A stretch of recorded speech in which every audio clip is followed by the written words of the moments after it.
Hello everyone and welcome back. I'm Duke Silver. Today we're going to be playing Pig Entrepreneur. This is actually the first time I've ever played this hero.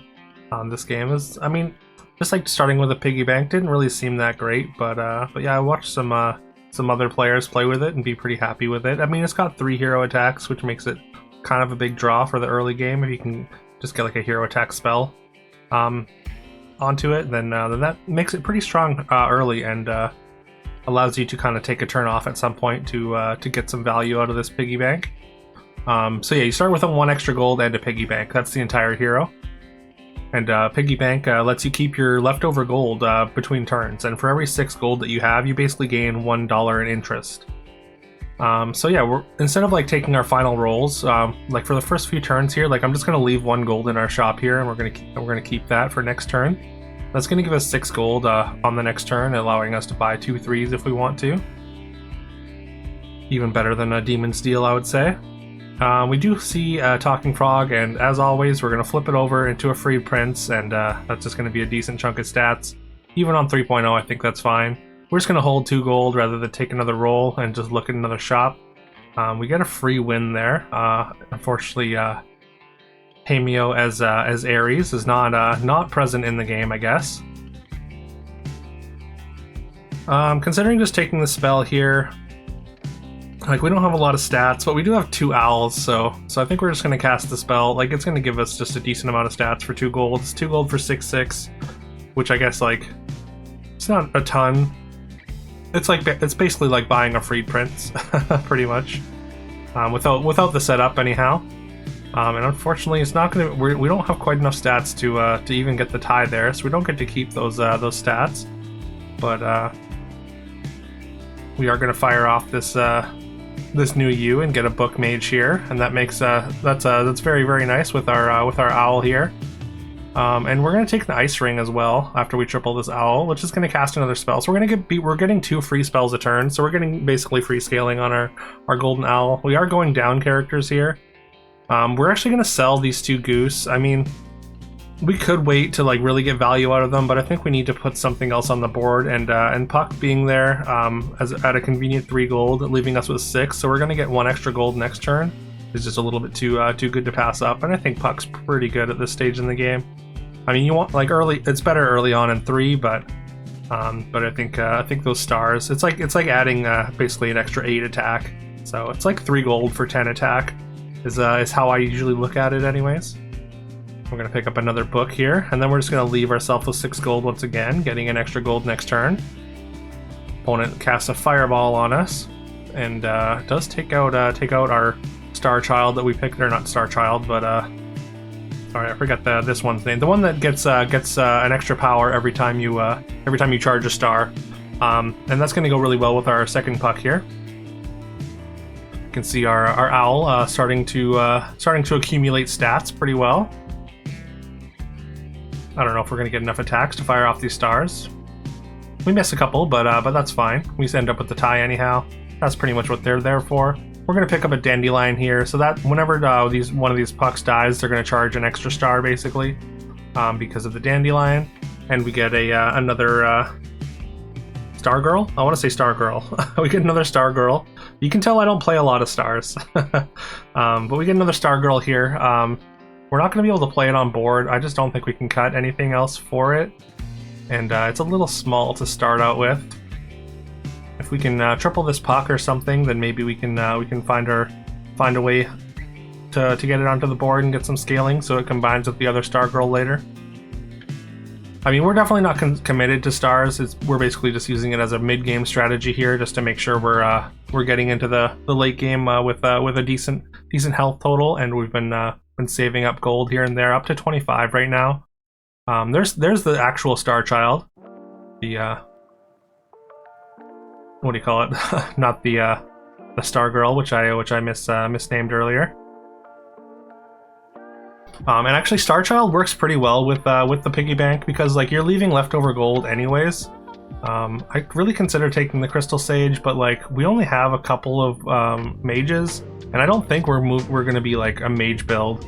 I think we're probably more heavily into stars at this point, especially with this the Star Child. And yeah, like I was saying, Star Child's really good with the piggy bank, just because like it doesn't care that if you lose your gold like Yuck the Yak does, but just having the leftover gold sort of in your bank, like it sees that and activates that way. This Morpholot's a little bit awkward, just because like we have to either get out of a pair, which we do find the triple two, but we have to wait for next turn now. That's why I kind of hesitated there, but that's fine. We'll take a level 4 treasure next turn. It's a little bit late for it to really be relevant, but I mean, no, there's still 4s that we're happy to take here. There's another Star Child as well, and also I'm really considering taking this XP, and I think we're going to. We're just gonna get out of one of these pucks. We don't care about the level 3 treasure at this point.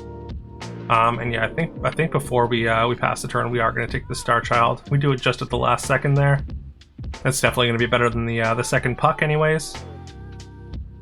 As we get our stars up front, although the stars do take longer to trigger, so hard to say if it's necessarily better, I guess. But the stars are bigger, for sure. I think we're just gonna throw our book inside a wolf.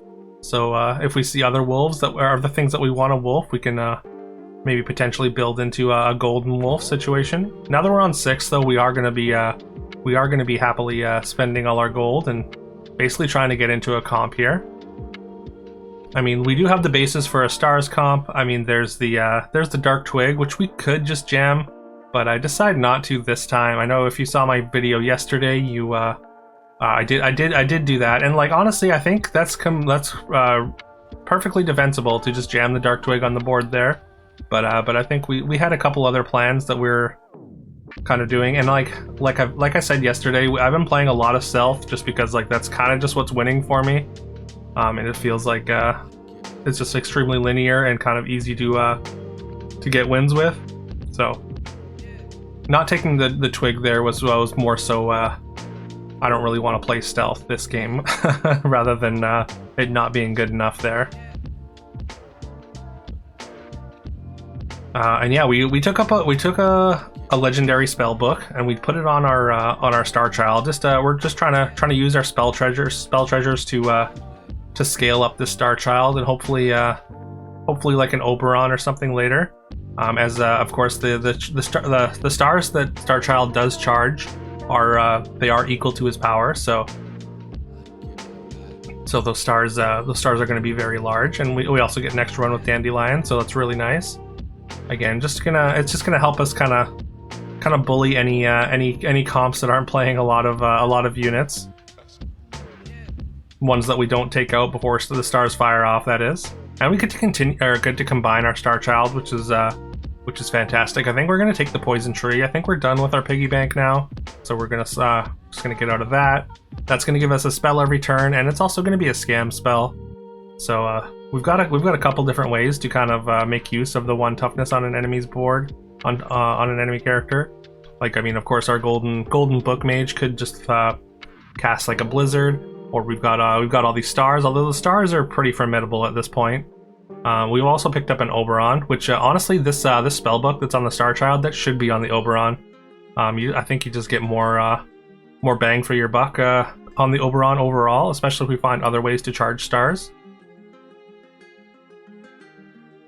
And there's that blizzard to, I mean, it takes out the Celery Tea after it attacks with Unyielding. We get to triple our Hecate here, and I think we're just going to take the Magic Scarf. I mean, none of this other stuff really matters to me. Celestial Harp almost never does anything. And Silver Dagger, we're not a hero attack build, so we're not taking extra attacks. And yeah, that doubles the size of our Hecate, and we've cast a fair amount of spells, as you can see. Our Hecate already at almost 500. And like I don't think, it didn't feel like we were really like casting up a storm, but apparently we have been.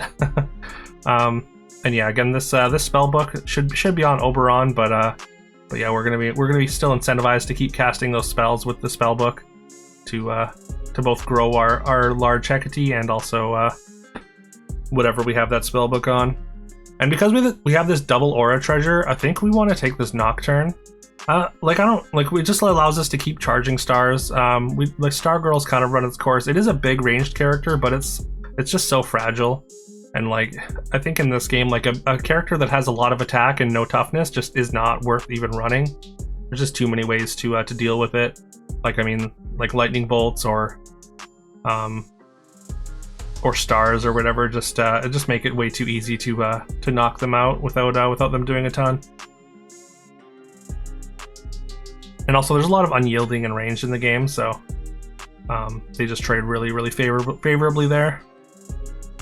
Alright, we come up against a very strong dog opponent, but we do manage to get there. All our stars are enough. Their Sintamani Stone, I think, was 1 turn away from completion there, so we'll see what their level 7 treasure is. We did finally move that spellbook over to the Oberon, and we get to triple our Nocturne. I think we're going to take the Merlin Staff over the Odin's Raven. And I was really tempted to just bury this wolf even deeper with the Merlin Staff, but then we would have to try and find something to sell for our Star Child to pop off with stars.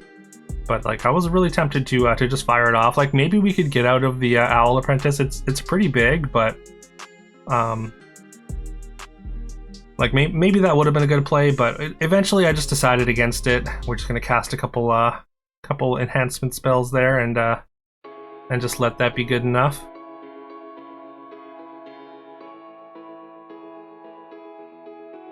Also, yeah, you saw me move the Dying Breath item that we did purchase for our wolf there, so it's going to spawn 2 books.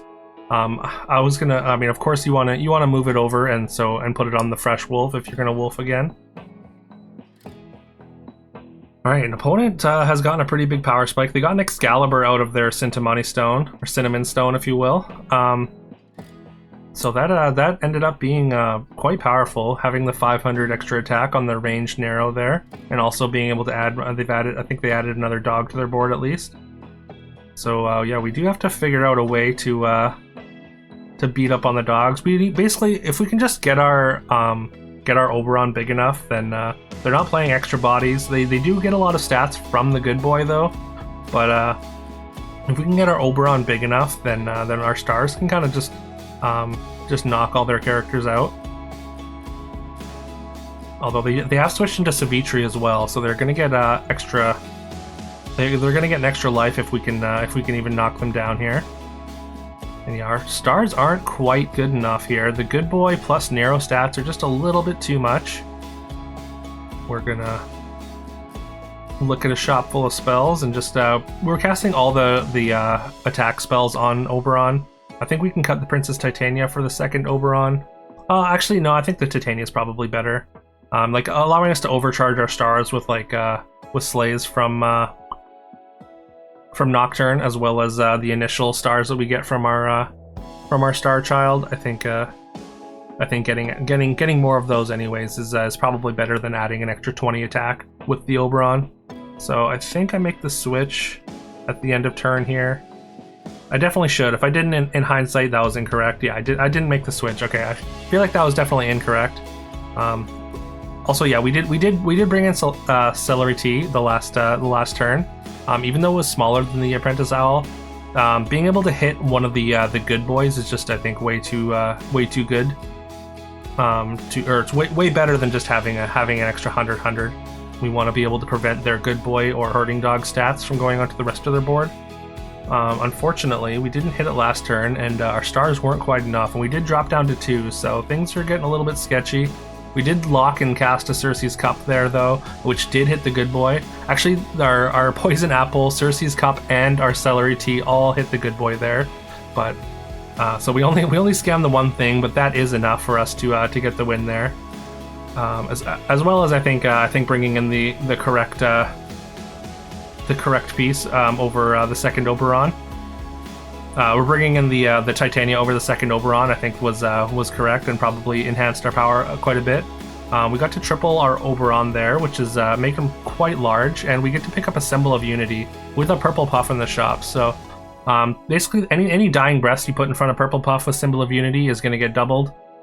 So this wolf that has the Dying Breath rune, basically, if we have the board space for it, will fill our entire front row with books, and the books that land in front of the Purple Puff are going to get doubled. We kind of have to rely on scam here. We sold the Princess Titania, which I think we should have sold the Owl instead. The Titania might have been able to come in at some point. I'm not sure. I can't really envision the scenario where, I guess, but I think Apprentice Owl never comes back in, and there's just a higher chance that Titania becomes relevant. Things get very, very close there. Our stars don't quite knock them down, but our Oberon is big enough to get the tie there.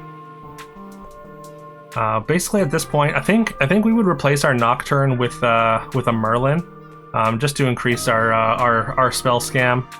And also, we have the double aura treasure, so Merlin's aura giving an extra instance of boost would give it 2 instances. So that would be a lot of extra spells, I think. Because I mean, ideally we're going to be able to spawn 2 books in front of our purple puffs, and then yeah, having those go like 6 times each would be really powerful. We cast a hero change right at the last second here, and we turn into Hercules. And since we're below 6, both instances of his hero power trigger. So like you double your stats at 20 and double your stats at 6. So both of those happen and turn our Oberon into an absolute monster here, increasing the size of our stars up to, I think, over 2,000 each. So yeah, very powerful there. Also increases the size of our Star Child. So the Star Child plus the Oberon increases those starting stars to over 2,000 each. So we're able to shoot down the board with our huge stars. We're gonna pick up another purple puff. I considered not doing it and just looking for like a Circe's Cup or something, but I figured we got to go for broke here, and we get rewarded with a purple puff and also a shooting star out of this. We're gonna lose. I think we're gonna lose our poison apple here. Poison apple, if it lands on the good boy, is good, but I think the shooting star, just adding more stars to our board, is also going to be really nice, and that also will allow us to get out a Nocturne if the game goes any longer, and allow us to get into something like, I mean, again, we would love a Merlin here just to enhance our book scam, or honestly. I mean, I'm trying to think of another unit. Something else.